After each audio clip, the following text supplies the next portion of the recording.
Samantala, bukas ang Malacañang sa panukalang ibaba ang income tax rates ng mga manggagawang Pilipino. Ito ang balita ni Nel Maribohok.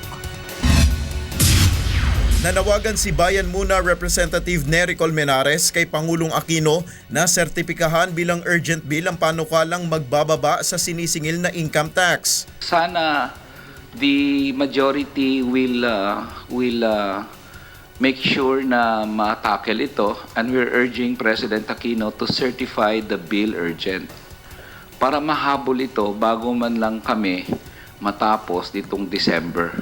Sa ilalim ng House Bill 5401 o Personal Income Tax Bill, mula sa 32% na income tax rates na sinisingil sa mga manggagawang Pilipino, i-exempt na ang mga pamilyang kumikita ng 396,000 pesos kada taon upang maipreserba ang monthly living wage na 33,000 pesos kada buwan. Maging sa pagbabago ng income bracket sa binabayarang tax ay plano ring baguhin ng panukalang batas. Ayon sa Malacañang, bukas sila sa planong ibaba ang income tax rate sa bansa.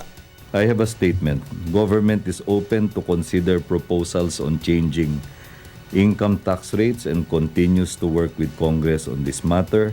The Department of Finance is advocating a comprehensive review of the existing taxation system so that needed reforms may be instituted.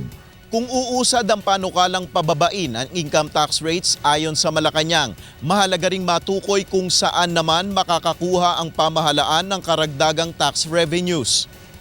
Ayon kay Department of Finance Secretary Cesar Purisima, mas nais nilang masiyasat at mapag-aralang mabuti ang tax structure upang wag namang malagay sa alanganin ang takbo ng ekonomiya ng bansa. Nel Maribohok, UNTV News Worldwide.